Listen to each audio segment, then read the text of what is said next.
हालत लय खराब झालेली। सकाळीचे बुंदीचे लाडू बनवलेले, 1 तासाचा ब्रेक घेतला, बुंदीचे लाडू हवेला सुकायला ठेवले।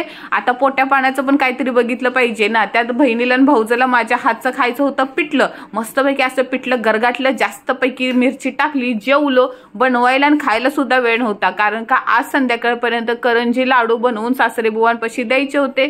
सासरे बुवा गावी जाणार होते। सासूबाई म्हणालेले की दिवाळीच्या अगोदर दिवाळी पोचू दे, नैवेद्य दाखवायला। मग काय नशिबाज माझ्या घरी भाऊजा आणि बहीण होती। भाऊजाने घेतलं पीठ मळायला, सासूला फोन लावला गावाला, किती नियोजन घ्यायचं, किती माप घ्यायचं, 1 किलो सारणाचे बनवायचे होते।